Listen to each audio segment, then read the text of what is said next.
Okay, so anyone out there listening wants to stay out of the criminal justice system, right? We all do.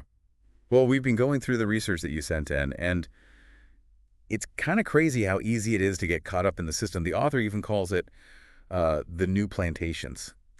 And it's not talking about like actual plantations, of course, but it really is a powerful metaphor for how the system can trap people. I mean, everything from law enforcement to social services, all fueled by our digital records and stuff. It's a cycle that's really hard to escape. Yeah, when you put it that way, it's a really striking image. It makes you think about how even a minor offense can have these long-term consequences. Oh, absolutely. Something that might have been just a temporary setback in the past can follow you around for years now because every little interaction you have with the law, it's all documented. Yeah. And all that information is so easily accessible. Do you mean like with the NCIC? That's the FBI's database, right? Mm, I think the author said that if your name ends up in there, it's basically there forever, like etched in digital stone or something. pretty much, yeah. And it's not just law enforcement who can access that information. It's pretty alarming how many private companies can get their hands on it, too. Employers, landlords, loan providers, you name it. All it takes is one minor arrest from years ago, even if the charges were dropped, and suddenly it pops up and affects your chances of getting a job or an apartment. It's crazy. So it's not just about the time you might serve. It's about these roadblocks that can follow you long after, like you said. I remember the author had this one example that really got to me. This Mhm. client of his, he was arrested for drugs and weapons, but get this, they weren't even his. Charges were dropped, of course, but guess what?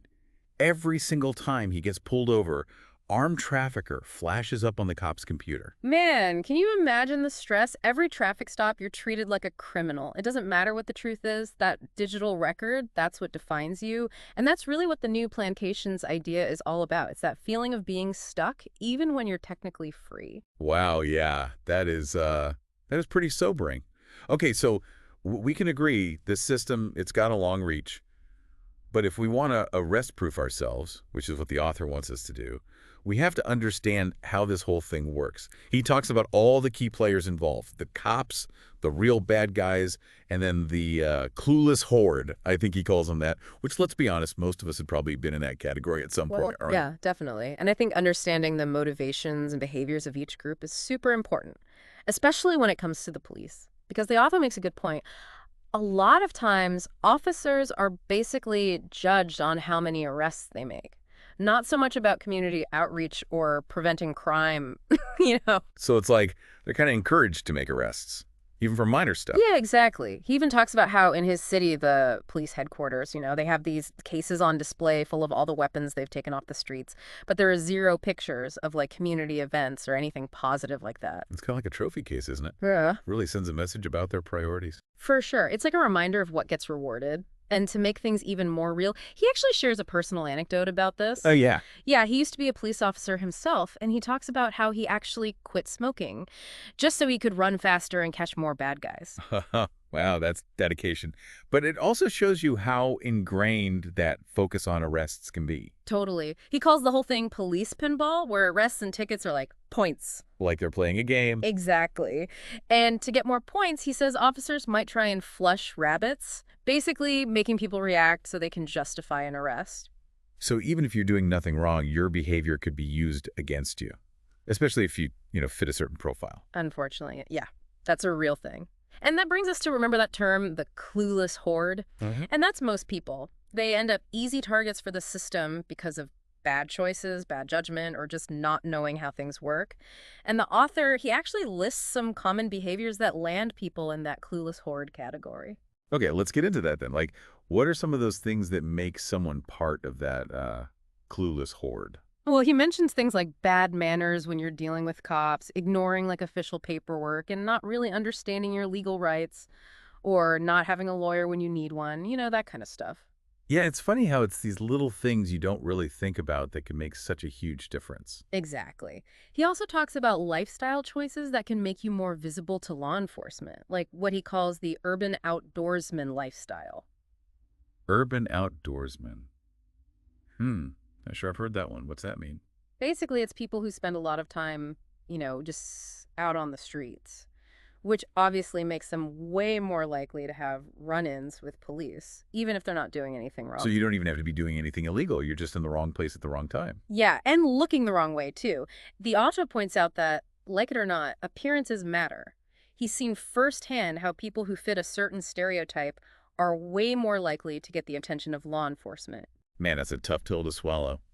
So I guess the takeaway here is to be polite to cops, even if you're frustrated. Being polite can definitely help de-escalate things, And yeah.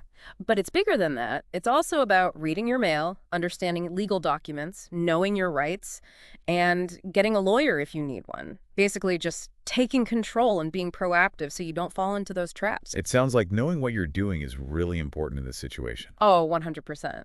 And this is where it gets even more interesting, I think. He argues that while the system is really good at catching these clueless people, it's actually not so good at catching the truly dangerous criminals. Really? That's kind of ironic. You'd think they'd focus on the big fish, you know? Yeah, he calls them money thugs. The white-collar criminals, drug lords, the people who operate behind the scenes and are harder to catch. He compares them to, like, someone who gets caught with a little bit of weed who's going to face way harsher consequences, even though they're not as much of a threat to society. It's true. He's seen both sides of it, too, right? Right. I remember he mentioned working on cases for Ted Bundy and Wayne Williams. Right. And from his experience as a prosecutor and a defense attorney, he actually noticed this weird pattern. Some criminals are actually drawn to being notorious. They want that attention, that infamy. It's messed up. Wow. So it's not just about the money or the power for some people. It's like they want to be infamous or something. It's crazy, right? And it makes them even harder to stop because those traditional punishments, they don't really work as well. But going back to the clueless horde, there's this one subgroup he talks about, the JITs. Jits. I think I've heard that term, but I don't really know what it means. Basically, it's street slang for someone who's lacking, I don't know how to put it, like social intelligence or street smarts, I guess. They struggle with basic things like managing their time, reading, understanding official documents, all that. So it's not about being smart or not smart. It's more like not having certain skills. Right. He had this one example. It's kind of funny, but also sad. He was talking about these JITs who got these really well-paying construction jobs. Great opportunity, right?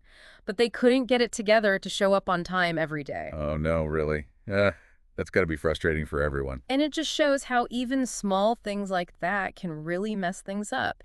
And for those JITs, they just keep ending up back in the system over and over because they don't have the tools or the support to navigate it. It's like they're set up for failure, almost.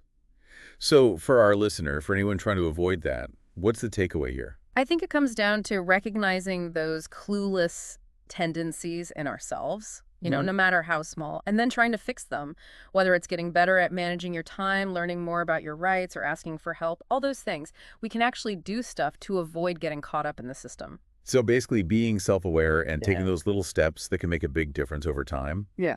Yeah, it's like we really got to be more aware and take responsibility for ourselves if we want to stay out of trouble. No doubt about it. And, if we zoom out a little, the author brings up this idea of having a right to be left alone. It's pretty interesting. Yeah, he talks about that a lot in the stuff you sent. What's he getting at with that?